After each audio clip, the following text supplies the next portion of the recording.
introductions. My name is Sam. I'm the Marketing and Comms Manager here at Fairygodboss. And Fairygodboss is the largest career community for women. Our mission is to improve the workplace by increasing transparency. We offer a ton of great free resources like anonymous company reviews, job listings, articles, virtual recruiting events, and so much more to help you succeed throughout your career.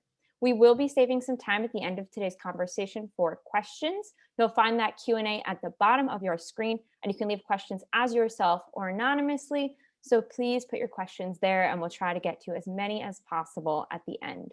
We also have live captioning available during today's presentation. You can find it at the settings at the bottom. I believe it's called subtitles, and you can hide or show those. So whatever you want to do, you can choose it there. Finally, we're recording today's session, and we will be sending it out in a follow-up email along with some more information about Bolster. So be on the lookout for that, hopefully by the end of the day today. Here with me today is Matt, who's the founder and CEO of Bolster, and Asia, who's the CEO and founder of Demand Maven. So I'd love to start off with having each of you introduce yourselves, tell us a little bit more about your background and where you are in your career today. So Matt, if you'd like to go first. Yeah, sure. Thanks, Sam. It's great to be here. As you introduced me, I'm the founder and CEO of Bolster, which we'll talk more about today. I've been a CEO in the tech space for 25 years or so. Most of that time from 99 until 2019 was building a company called Return Path in the email marketing space as the founder and CEO. Before that, I spent 5 years as the GM of one of the actually very first commercial websites called moviephone.com or 777film.com for those of you who remember the old Moviephone phone service. Before that, I had done a couple of years in venture capital and a couple in management consulting. I've also served on a lot of boards and a pretty wide range of boards, which is really relevant to today's topic. One of the things Bolster does is help build boards, but I've been a board member on 10 to 12 boards, some private company boards, some trade association board, some nonprofits, some community organizations as well. Awesome. And Asia, let's hear a little bit more about you. Yeah. Okay. So my name is Asia. I'm the CEO and founder of Demand Maven. At Demand Maven, we work with SaaS companies on troubleshooting growth, defining their go-to-market strategy, and then, of course, helping them actually implement this into their organizations. And I also recently joined the board over at Moz. Moz is an SEO platform. So if you need to use a tool to help better optimize organic search and optimize content, et cetera, for keywords, that is what Moz does. I joined the board of Moz, I think, last summer. And then in terms of my background is primarily in growth, marketing, go-to-market, previous experience working with enterprise organizations actually on defining their digital transformation strategies, helping them get Sitecore implemented. That was like way back in the day. And then I actually moved to SaaS and startup world, and then I never looked back. So I've primarily been working with SaaS companies, both funded, bootstrapped, and Demand Maven. We work with SaaS companies and startups of all shapes and sizes. Our work is really focused on the growth aspect. But yeah, first board seat. So I'm actually excited to give a much, I think like the first board experience perspective, and I'm super pumped to dive in.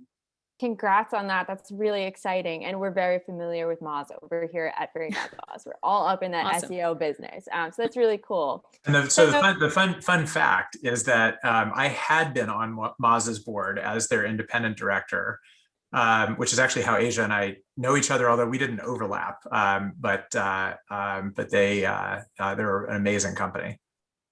I always say small world, isn't it? Yeah. Alrighty. Well, today we really want to talk about everything that has to do with board seats. So how do you know if you're ready to join a board? How do you prepare? What's the process to get connected to that right board? And then what's that experience like when you're actually on the board? So Matt, I'm going to start with you here. Let's start off with some one-on-one, the basics. Can you explain to us the basic structure of a board, the functions of the board, and then what that kind of range of responsibilities looks like, depending on if you want to go into a startup or a private board versus a public board? Yeah, absolutely. So The basic structure of a board, companies have a charter and bylaws, and almost all companies are governed by a board of directors. The company can be any type, private, public, nonprofit, but they're governed by a board of directors, which means basically that board is responsible for the overall stewardship of the organization. That board votes and makes decisions on things that are, sort of governance oriented, taking on debt, selling equity, buying companies, selling the company. But really the board's major function is supervising the CEO, right? Hiring, firing, and compensating the CEO. With that being the set of responsibilities that any board does for any company, a small private company board looks very different than a large public company board. So on a small private company board, the board might not spend more than 5% of its time on governance or financial oversight, 5 to 10%. And the rest of the time is basically being a strategic advisory board to the CEO, helping the CEO think through decisions, challenging him or her, showing up for strategy sessions, reviewing finances and operations, but not a ton. On the other end of it, right, if you were on the board of a Fortune 500 company, you're probably spending 60 to 80% of your time on governance and financial oversight, and 15 or 20% of your time on strategy and being a sounding board. And those boards are much bigger too.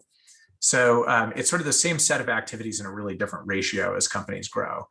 And that's true even within private companies. A Series A board and a Series D board look really different, in terms of what the company needs from their directors. With private company boards, there are basically 3 different types of board member. There is management, there's investor, and there's independent. So most of what we talk about with groups like this, where we're talking about how do you get on a board and board service, is about being an independent director. So management director is going to be the CEO. Sometimes there are multiple members of the management team on a board if they're co-founders, but usually it's just one. Investor directors are obviously the VCs or private equity firms who write checks, and part of that deal is, hey, we'll fund the business, but we get a board seat or 2 board seats. And then independent directors are neither management nor investor. They'll have some options in the business, so they have some skin in the game, but they haven't written a multi-million-dollar check that guarantees them a board seat. And independent directors play a very, very important role in private company boards, because they're typically operators, right? They're executives who bring a different set of experiences to the table than the founder and then VCs. So they really help balance out a board very, very nicely. Awesome. That's really helpful context. And now, assuming that most of us on this call are not those very rich investors or the management of the company, those independent seats are probably what we're going to be looking at. And to me, it sounds like there aren't really a lot of board seats out there. Can you tell us a little bit more about that process for startup and scale up boards of directors, how they open up a director role and how often those seats actually open up? What is, the percentage or the number that we're kind of looking at? What's that size of market for those open seats? The market sizing exercise. It is smaller than people think, but it's still a reasonable number. So if we talk about companies in America that are going to have boards of directors, so not a small business or a family business, but either a private, like venture-backed company, PE-owned company, or public company. So public companies, there are something like 3,500 in the US, 3,700. They have larger boards. They probably have 7 to 12 member boards, something like that.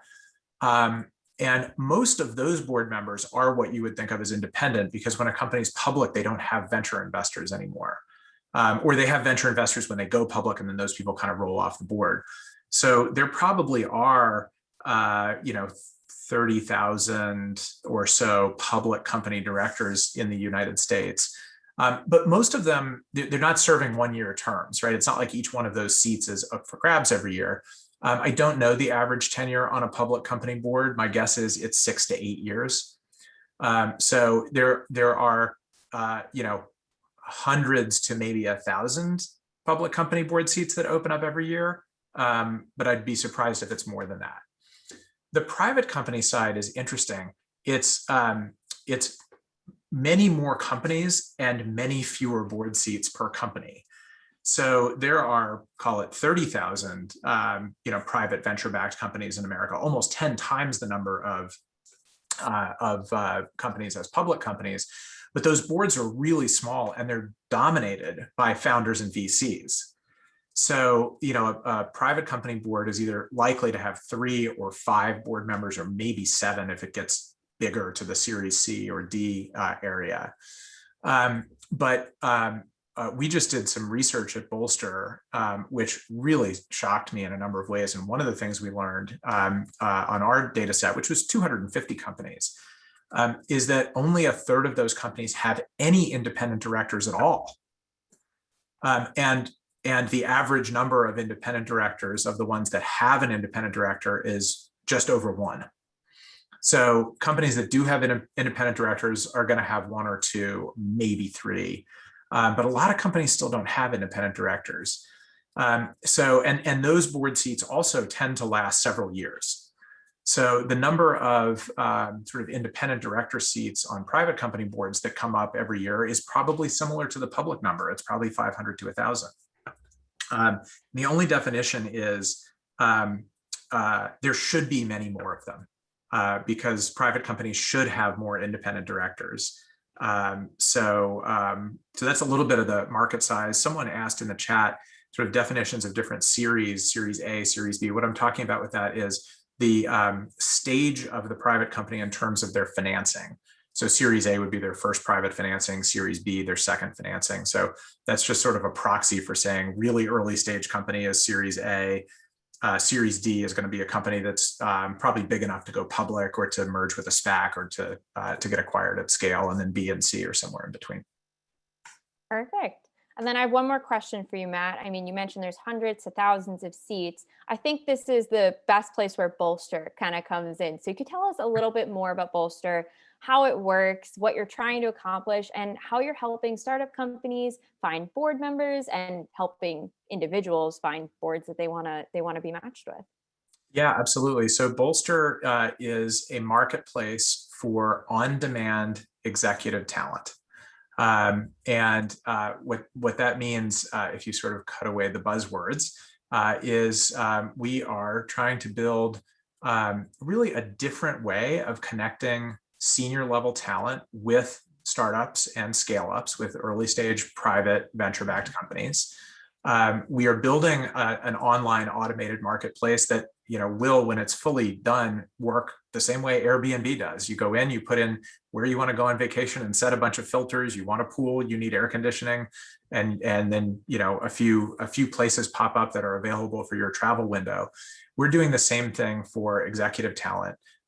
CEOs can come in, tell us what they're looking for, and set filters and parameters. They're a software company, they're a marketplace, they're 10 million in revenue, they need a CFO, they need a board member, and the marketplace shows them the best available options.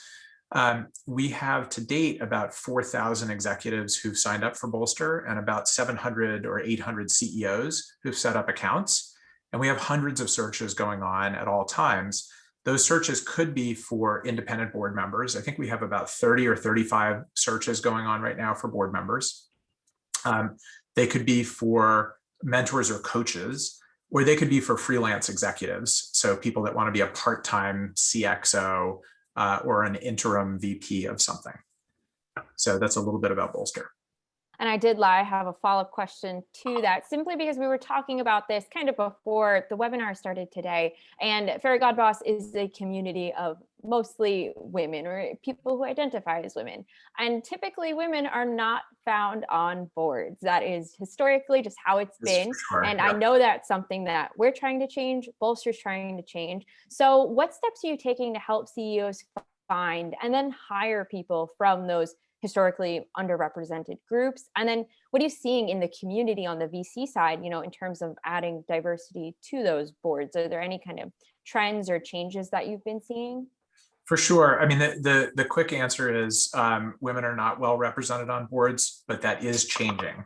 It's changing slowly, but it is changing. So this research that we just did at Bolster is kind of telling. So 14% of the board members in the study, which is like 700 board members, 14% are female. That's not great. I suspect that number is higher than it was a few years ago, but it's still not great. But if you break it down into those three types of directors, what's interesting is it's something like 8 to 10% of founders are women, and 8 to 10% of VCs are women.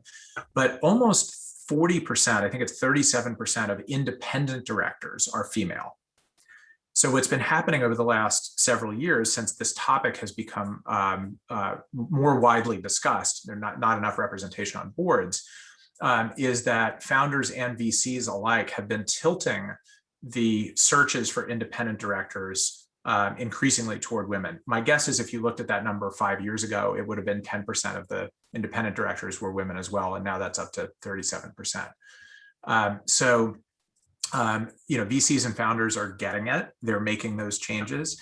It just happens slowly. Again, there aren't a ton of those board seats. They don't open up all the time. So what we're doing at Bolster to try to change the equation there is a couple of things. One is we are spending a lot of time evangelizing to early stage companies and to venture capital firms the importance of having independent directors. So we're taking sort of one step back in scope and saying, you've got to open up more independent director seats because that's how you build a great board. The second thing we're doing is we're evangelizing with our CEO clients the importance of being willing to take on a first-time board member. So frequently, look, CEOs don't build boards every day, right? But a lot of them have never hired an outside board member other than their VC. And they usually start the dialogue with us by saying, well, I really want an experienced board member, which is not an unreasonable place to start a job search, right? You want someone that's done the job before. And then invariably, the second thing they say is, we really want underrepresented talent on our board. And that's when we'll say to them, okay, let's just pull up for a second and talk about those two things next to each other, because there aren't enough experienced underrepresented talent on boards to go around. So if you really want to change the equation, what you have to think of is not board experienced, but board ready. And 9 times out of 10, when we have that conversation with a client, they say, oh yeah, board ready is fine. So what do we mean when we say board ready? We mean a few things. And this is probably a great handoff to Asia in a second to talk about her experience of getting recruited by Moz. But board ready could be that you've served on a different kind of board. So you've been on a nonprofit board, you've been on a community board, having board experience at the town little league or PTA or soccer club is valuable board experience. It's a different kind of board. It's not going to be exactly the same, but there's value in having had that experience. The other thing we talk about as a real sort of mark of board readiness is, have you reported to a founder or CEO and been invited to present to boards? So have you been in a boardroom a bunch of times over the years and been like on the hot seat, on the firing line when those VCs are asking you the tough questions, if you've been a head of marketing or head of HR, head of sales? That is a really important point of board readiness as well. So at Bolster, we have right now 4 board members, just our own company, and we're adding a 5th. I expect 3 of them will be first-time board members. And that willingness to sort of expand the top of the funnel, which is what you talk about when you're hiring an executive or hiring anyone, and you're looking to broaden the base of talent, it's exactly the same thing with boards. I love that. And I like that you really mentioned, the Little League and PTA, because I think that's something that a lot of us don't even think about as having any sort of, experience that can relate to the board seat. It's just not something I know for me that would come to mind. And yet I think there are so many people, especially working parents, who have that experience, 10 times over through all their kids. So I think that's a really good point. And it's almost like you knew exactly where my questions were going. Perfect segue to Asia. I would love to turn to you at this point. You're an experienced founder, CEO, first-time board member. And so I think you'll add a lot to this conversation when we talk about being board ready. So tell us a little bit more about your path to the boardroom. How did you decide that that was something you wanted? How did you prepare in those years leading up to your role? And then what did it actually take for you to land your first board seat? Ooh, yes. Okay. The I think my experience is it might be on the one hand unique and at the same exact time extremely common, because in terms of preparation, to be honest, I did actually very little preparation. I had no idea that being on the board was something that someone could do and it be an incredible career builder in addition to just a lot of fun in general. I was actually completely and totally unaware that a board seat was even available to me, that that was something that I could do in my life and in my career. And it actually wasn't until the founder of Moz, and previously he was CEO, and then eventually he moved over into being on the board. He had been following my work for quite some time, actually, pretty much ever since I started my company, Demand Maven. He had been following and just watching my own growth over the last 2 to 3 years as CEO of my own company. And he reached out and he just asked, he was like, hey, have you ever considered being on a board? And have you ever considered being maybe on our board? And that's when that opportunity suddenly, it was something I had never considered before. It wasn't even anything I really knew a whole lot about. But going back to what Matt was saying in terms of what are the typical stepping stones and what are the things that we typically look for in terms of being on a board seat, I checked almost all of those boxes. My previous experience was being head of marketing for one of the SaaS companies that I worked with full time, and part of my role was answering hard questions that the board had for me specifically as head of marketing for this company. That was actually my last in-house role before Demand Maven. And I think the other big thing is as an operator, meaning I run an organization or I run a company. I had experience that one being an operator would have. I think the other thing too is I also had experience being with relativity an exec. So being a head of marketing, even though it's not a former director level position, it is considered to be at least early stage executive. All of those things were part of my career trajectory. Had no idea that that could be something that would open up a board position for myself. And it really wasn't until I was reached out to that it was suddenly an option for me, and I even considered it. And then the more that I did research about it, the more that I learned that the especially in a private company, which is what Moz is, Matt's exactly right. Most of our time is spent being a strategic advisor to our CEO, and not nearly as much time spent on governments and the finances, however, still an important critical part. But my skill set is helping people be more strategic. And then also I am really, really good, because I am a consultant. I'm really good at asking hard questions. And sometimes those questions actually give other people information that they need to also form their own opinion about where they think it is best to go. There is different culture on different boards. Every board has their own board culture. But one thing that was very true about Moz was that they really wanted to be really collaborative, and they wanted us to dive in as far in as we were willing to go. And they were very open to asking hard questions, to surfacing up data, to getting into those strategic conversations. Because especially with new board members, what I've learned is that if you are an organization wanting to bring on a new board member, you kind of have to onboard the new board member. They're kind of like an employee in a way. So we had to do a lot of catching up in terms of what the history was of the company, and then what were the critical challenges and problems now that they were facing that we needed to help them figure out. And it's definitely not like you've got to have all of the right answers scenario. I definitely had that mental hurdle myself personally.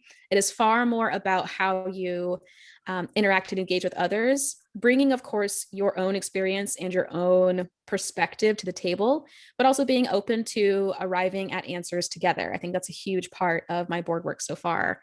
I think I covered all of the points. Did I miss anything? No, I think you got it all. And I like Okay. that of, you don't have to come with the answers. You're there to help try and solve the problem. But, you're not expected to have every single answer. The whole reason you're there is because there is something that needs to be figured out. So I love that point. So I want to jump into something a little more tactical here. A lot of us have all those tips for interviewing for a job. We kind of know what questions they're going to ask, what you have to answer, what they want to hear, all those things. But what is the process like to interview for a board position? Well, I'm happy to start with that. I think the typical process looks a little bit like interviewing for an executive job.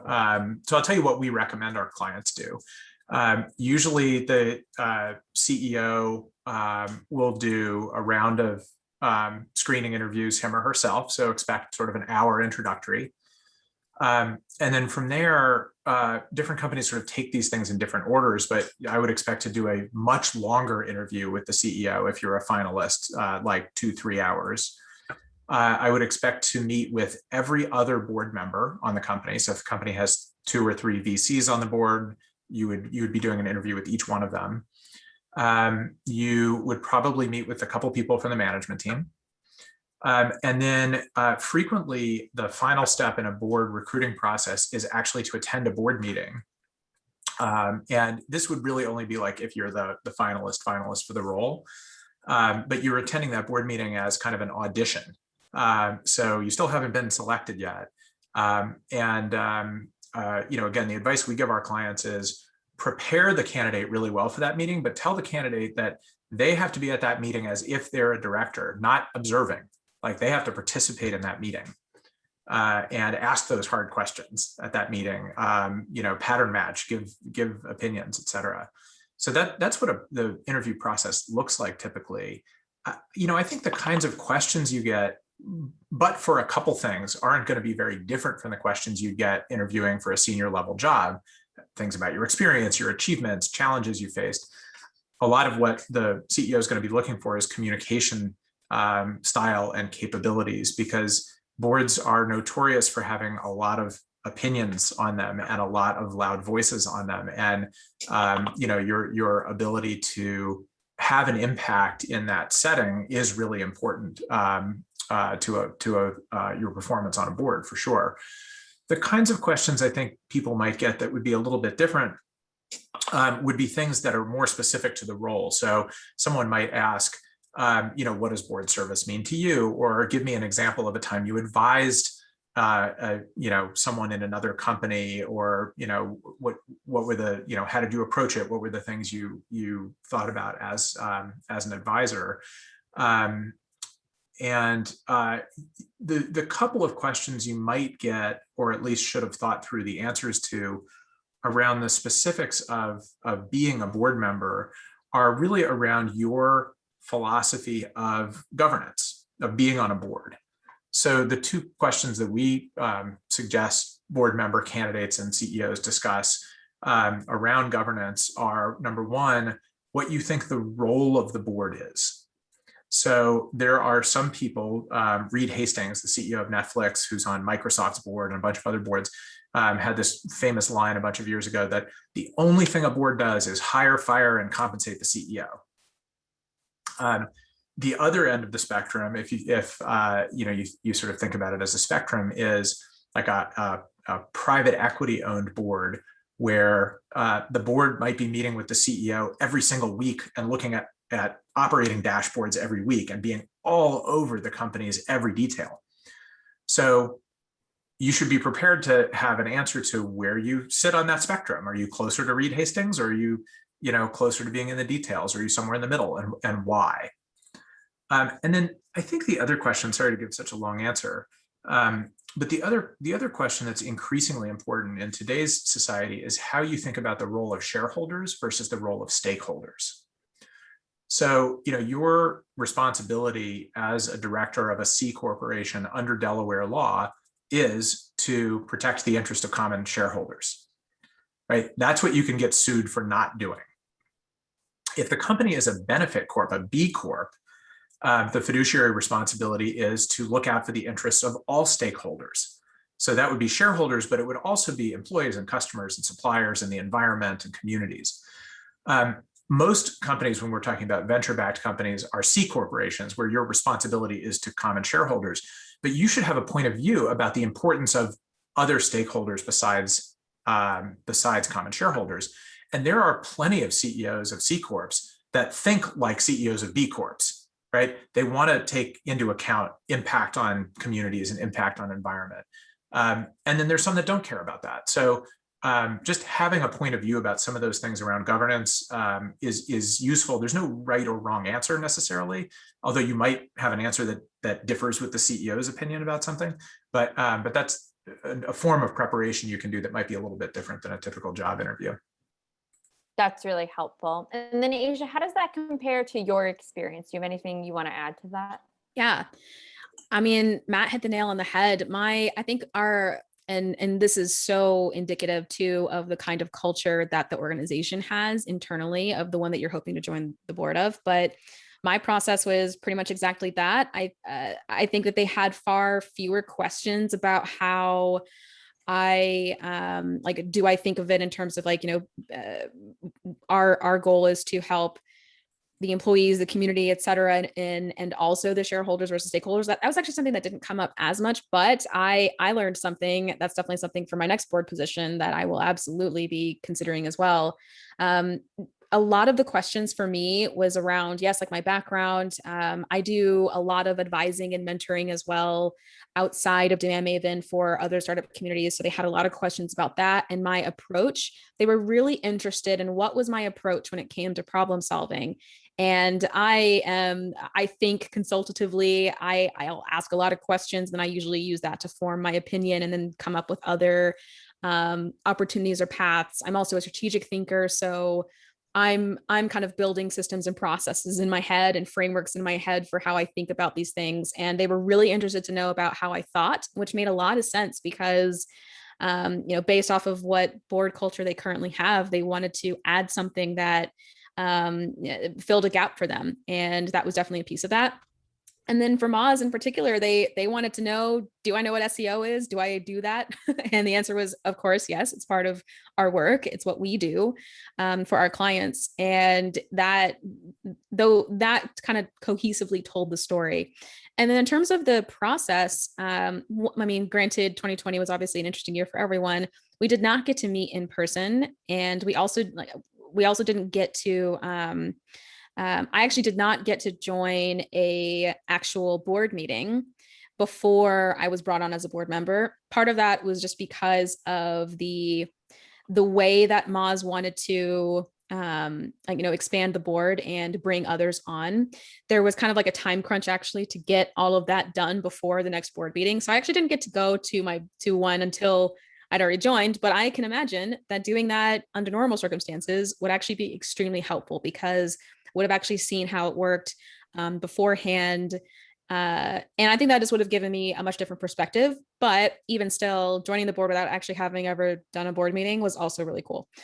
I think my biggest takeaways, I really didn't have a whole lot of opinions related to how best does the board serve Moz specifically, but I definitely had opinions around what kind of board member do I want to be and what kind of value do I want to provide and what is my way of working and problem solving that I think would be really beneficial. And I am definitely I'm a very active, relatively hands-on board member. I am someone who likes to be involved. I like having conversations with other executive leadership internally. I like having a really close relationship with the CEO. Those are things that are important to me. So when I look for other board opportunities, that's something that I will definitely communicate because I think it's really, really, really important for the CEO and the other board members to know, like, what's your style? There are some who prefer to have the board act as just that hire fire CEO approach. And then there are others who want, like, let's meet every single week, or let's meet once a month. Like, let's not see each other just once a quarter. Let's see each other and like engage far more than that. So I'm probably somewhere in the middle and maybe even closer to the latter, but yeah, that was my process and my perspective going in. Knowing what I know now, I definitely have a stronger insight now, experiencing what I've experienced so far being a board member, into like when I do my next board membership role, I will definitely have a much clearer, I guess, vision of what that looks like for me. And I want to stick with that actually for a minute, Asia. Can you tell us, now that you've been in this role for a few months, what that experience on the board has actually been like? Were you surprised by anything? Was there anything that you went in thinking this and then it totally changed? Have you learned anything from your experience that you'd want to recommend to our audience to help them, as they're going for their first board seat? Oh gosh, yes, so much here. I I look back on my board experience so far, and I joined last June, so we're almost coming up on a year now. Um, I was really lucky with Moz in particular, because the culture of Moz is one that translates directly to the board. And in fact, many would say it's board and executive level, and then that is part of that is the culture fabric, so to speak. It is something that they were really cognizant about. They wanted to bring on board members who were going to mesh really well with their culture and hold their core values close to their hearts. And I was pretty lucky, I think, with Moz. Well, one, they were open to board members, not just one. I'm actually just one of the new board members, but there is another one that they actually brought on, also a woman and also a woman of color, both first time board positions at this company. They were super open to it. They were also really open to just the fact that, like, we were going to have questions that might have seemed really obvious, but this company had a whole 10-year history that we're kind of coming in and catching up on. And if we're expected to guide strategically, then we kind of need to know historically, okay, like what's happened in the last 2 to 3 years? What have you, like, what is just the history here? And in terms of my experience, I have evolved, I think, just 10x since my very first board meeting with this company, and even my very first initial meetings, talking to everyone and meeting the other investors, meeting the executive leadership team, and understanding where this organization was at in terms of their path. I think more than anything, my number one takeaway has been executive presence and executive leadership and your leadership style. It's something that I think in some corporations and some organizations we're really hyper aware of, but based off of my experience and my background, it's something that I have learned to craft over time. And it became most meaningful actually when I joined a board. CEO of my own company, I mean, my leadership style and the way that I lead and manage my team, I actually think is very, very different than the way that you show up to a board where you've got people who are coming from not only different experiences, but you're kind of, it's like the hive mind or like the group think that you have to come to the table with. And not that you have to necessarily agree. And in fact, dissent is extremely important on a board. But just your executive presence and the way that you show up to board meetings, that was probably my biggest aha moment. And also when I knew I needed to work on the most. And my board presence and my executive presence now is something that it's interesting. I'm crafting it as I go. I'm learning more about myself actually as I go. I will say that I am on a board of people whom I have grown my entire career hearing these names. I sat on the board with Brad Feld, for example. One of my previous in-house roles was for a Techstars company, which is what he and many others founded, which was so wild to sit on the board with this person I had admired for so long. And in addition to learning about others, I have definitely seen what my personal gaps are, but then also what my strengths are. And I feel like sitting on a board, it might not be instantly clear, but it's definitely something that you observe over time. And then I think in terms of preparation, I am a strategist and I think in some ways a consultant at heart. I definitely came to the Moz board with I need to understand what, for the most part, all of the most critical pieces are. And I know what's important to me. I want to make sure that we've got a vision that everyone understands and knows that is going to help us win in the market. And how do we define winning? How do we see that today? And has that been clearly communicated to everyone else? And then also, are we doing the right projects to actually get us there? That was really what I was coming to the table with. It's going to look different for different people with different skill sets and different backgrounds and experiences. But I really wanted to come to the table understanding and also challenging everyone on what is actually going to make Moz win, and how do we define winning? And I think that that was really getting to that moment of clarity. And of course, this was through many different discussions and talking with other executives and on the E team. But a lot of that was what I really wanted to focus on. And granted, so much of it is again helping the CEO and supporting the CEO. At least that was our board culture. So a lot of our work was really done there. And even that was in some ways a learning opportunity for me, because I got to see what this company was experiencing at their stage of growth, at their series or at their funding stage. And then also what their challenges were, and how do we collectively figure out how to overcome those, and also just support the CEO and validate or validate what they're thinking, or disagreeing or offering a different perspective.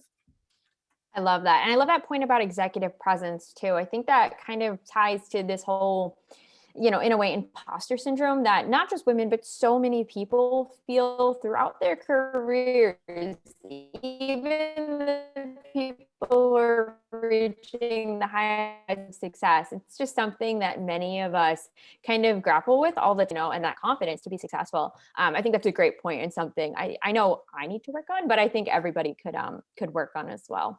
And before we get into it, I really want to talk about board readiness. But before I do that, Matt, I know you said you've been on, what was it, nearly a dozen boards? So would love to hear about your experience on boards as well, kind of any lessons learned there that you can share with the audience today.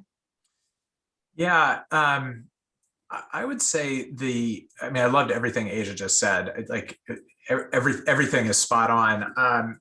I would say a couple things to build on it. One is I view being on a board as a learning experience and a growth experience for sure. And it doesn't matter how senior you are in your career, or how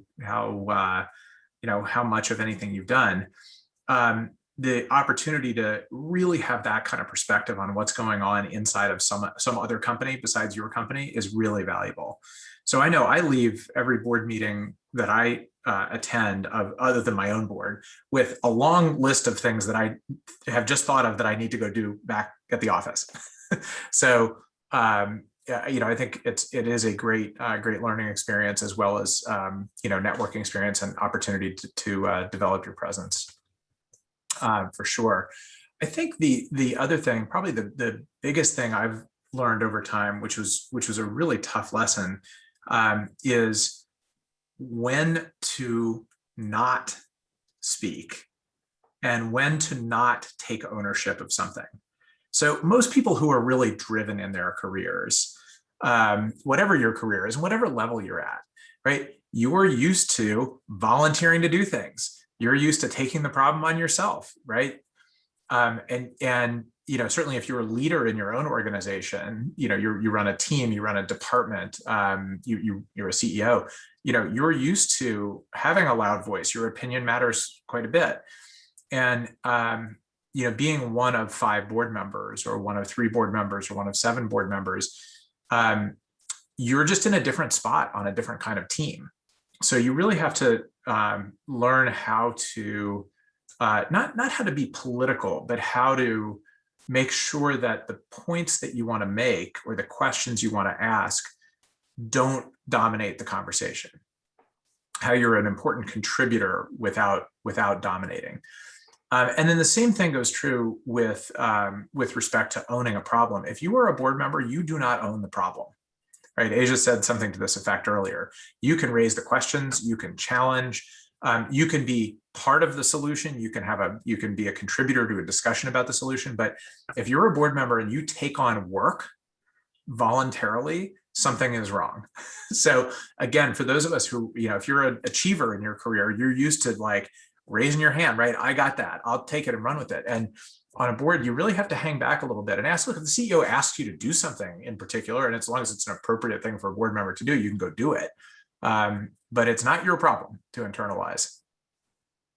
I think that's something very important for people to remember, especially as they go into their first board position, and they might not know that. So thank you for that. So as I mentioned, I really want to talk about this board readiness. I'm looking through the chat, and it seems like a lot of people are interested in a first board role, but they've never had one before, and very interested to know how they can get ready for that position. So what does it actually mean to be board ready? You know, what are those, how do you define it? What are those skills that they're actually looking for, those concrete skills? And then how can we get those skills in our current careers or in our personal lives?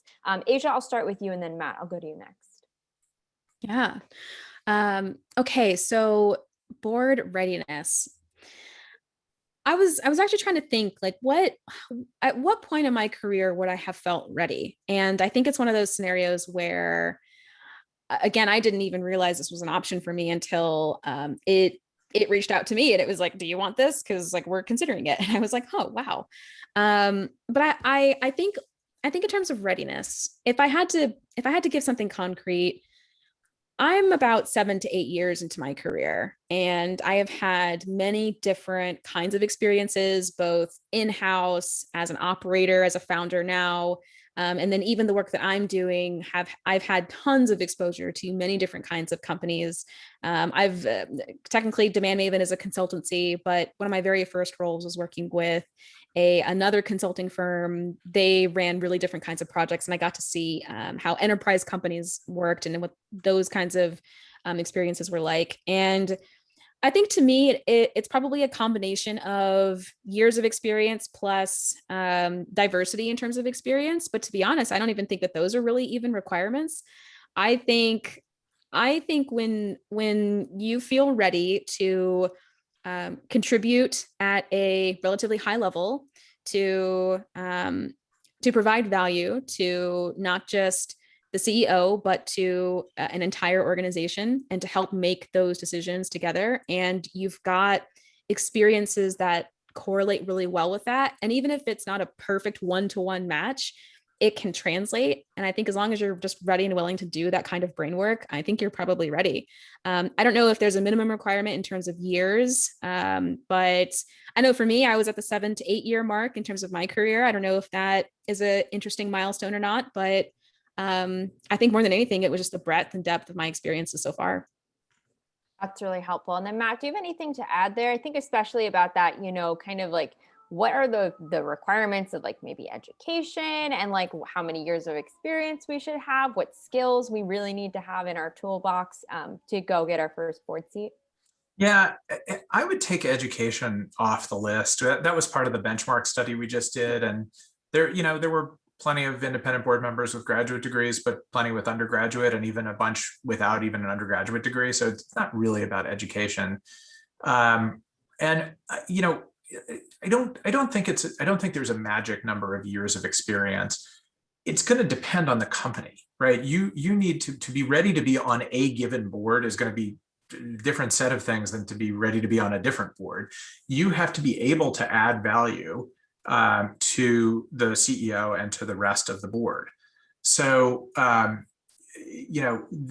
unfortunately, that's a murky answer. There's not really a rule of thumb. Although, again, the earlier stage of the company and the earlier stage of the CEO, the more likely you are to add value earlier in your career.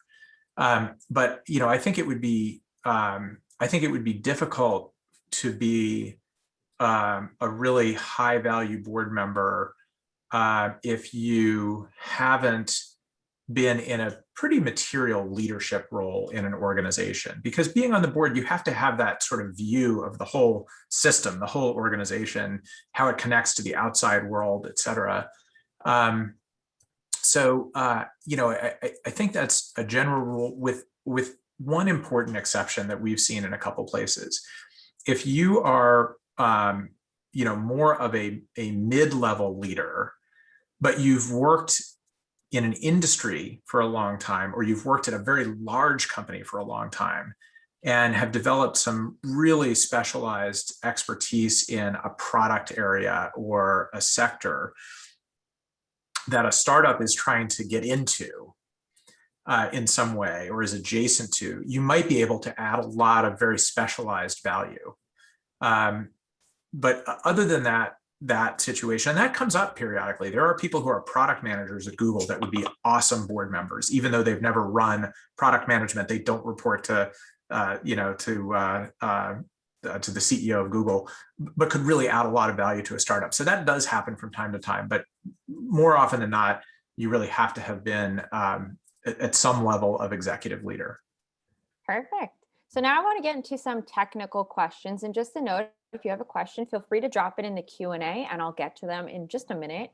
But one question that I saw come in from multiple people, and Matt, I saw you answered it from Teresa, but I'd love to say it out loud because I think it's really valuable, is what percentage of your time is used for your board responsibilities? What is the time commitment of actually being on a board, and how do you balance it with your other responsibilities? So Matt, I'll start with you on this one.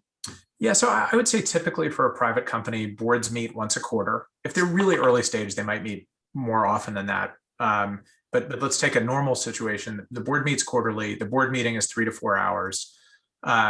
We used to travel for them. We might again travel for them someday, or travel for some of them, but not all of them. And usually you'll want to spend 1 to 2 hours preparing for a board meeting. When you get the materials from the CEO, it's going to be 50 to 100 pages to wade through and mark up. Sometimes you'll have an hour or so of follow-up after a board meeting if you have some next steps.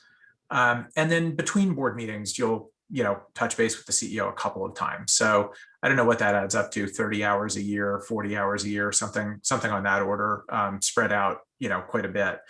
So it's not a massive time commitment. I sort of think of it as like an extracurricular activity from in high school. Like, it's not your main job, but it's definitely, a noteworthy thing that you're doing. Very important that your employer knows and approves of what you're doing. Most companies will be thrilled to support you in board service because it's just great for your career. And it's quite frankly good for the company too, to have you out there with, different exposure and different knowledge. But not all companies have that point of view. Amazon makes it very difficult, if not impossible, to serve on a board. Google and Facebook are tough. They're not quite as bad as Amazon. So make sure you understand your company's policies around that by talking to HR or talking to your manager before you kind of charge down that path. That's great advice. And then Asia, what's the time commitment been for you in your experience? Yeah. Okay. So from my experience, I completely agree actually with it's probably about like the 40 hours per year divvied up. I think for us, it was pretty unique because we actually had a lot of seats changing on our board at once. Me and another board member joined at the same time. And then actually like a couple of months later, we had another board member join as well. So there was some investor switching. So basically Moz treated it as if almost like we were like new employees. We had several meetings over the course of a few months, I would say, where we dove deep into product, we dove deep into marketing, we dove deep into customer success, ops, etc. But I think that might have been kind of a relatively unique case because we had so many new board members at once that the only way to onboard everyone would just be to do it all together. So that's kind of the way that we operated first. And I agree. Like it's about like we would get like a 100-page slide deck on, okay, here's everything you need to know about marketing. And then we would have like a 2-hour meeting or so about it. It would probably take about 2 or so hours to review everything beforehand. So there were a couple of weeks where it was pretty intense, but now we're kind of in this like really nice, we'll check in a few times. I get emails pretty regularly from the other board members and just like updates on here's where they're digging into, or here's updates from the company itself. We're also pretty plugged into the some of the communications at Moz as well. So we just kind of see generally like the pulse of the company and what's going on for no other reason than transparency. It's one of their core values actually. But it just helps us keep updated. I think Yeah, I completely agree. I think for us, like I said, it was pretty intense in the beginning, but it's definitely evened out now, and now it is much more of a much more consistent, pretty predictable flow now. It's like you mentioned, the whole onboarding experience is kind of when you start any new job. It can seem like a lot and all the passwords and emails and everything to catch up on, and then you get into a flow with it. Yeah. A potentially fun question here is about board compensation. I guess the answer will depend on if the question is fun or not. But Matt, can you tell us a little bit how board compensation works, both in the private and the public world? Yeah, for sure. Very different is the answer to that. So if you're on a public board, you are getting a cash compensation every year, as well as equity compensation. Private company boards are almost never cash. You should assume that there's no cash compensation associated with it, that it's only equity. And the equity instrument is going to vary by company. The most typical thing you'll get is a non-qualified stock option. So if you're an employee somewhere, you have something called an ISO, which is a qualified stock option. I'm actually drawing a blank on what the I is for. And if you're a board member, you're a non-qualified stock option, which just means you're not an employee. Occasionally, you would get restricted stock or restricted stock units. All those things have different tax implications. And it's important that you kind of understand that when you get the grant and over time as the stock gets more valuable or you sell it, because sometimes there are intermediate tax implications as well. There are a couple of other things. So it's really only equity. And then the question is like, well, how much equity and what are the terms around it? And again, companies are going to be very different around that. But the things that you want to ask and that you want to understand are obviously how much equity, what is the vesting term? Is it 2 years, 3 years, 4 years? Is it every meeting? Is it every year? Acceleration provisions. So does your equity vest on a change of control? Private companies do get acquired pretty regularly, and board members are out of a job.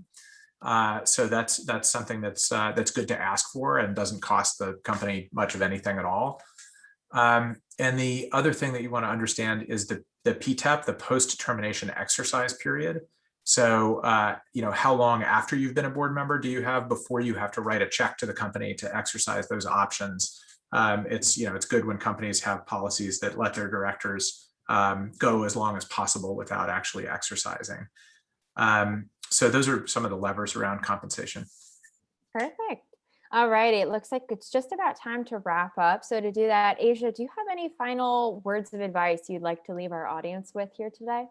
Yeah, well, first of all, thank you guys so much for having me today. If I had to leave anything with everyone, it would just be to don't second guess your experiences. Don't second guess what kind of value you could provide. There's a really good chance that I know for a fact, at least, that you can provide value out there to someone with a board relationship. So I would also really highly recommend it if that becomes an opportunity that you do ultimately end up seeking. I have grown so much as a person and also just in my professional life by being on the board, and even just seeing how other board members work and how they operate. I have definitely leveled up so much by doing this. I would say do it if that becomes something that you are interested in or is available to you. It's been wonders for me personally. Amazing. Thank you so much, Asia. And then Matt, where do people go if they want to start looking for a board seat? Where should they head? We'd love it if you join Bolster if you're at the VP or up level. There are lots of other platforms too, not just Bolster. Boardlist is a really great organization that does some things similar to us. Him for Her is another one.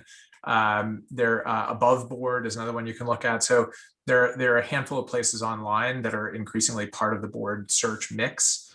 But honestly, the best things you can do to really start putting yourself out there as someone that's board interested and board qualified, get yourself on boards that are easier to get on, that are more volunteer boards, again, like the PTA or the Little League. That's not going to get you a board seat, but at least it's a signal to someone on your LinkedIn profile that that you're at sort of operate at that level. But I'd also say take advantage of any opportunity you can find to start mentoring companies.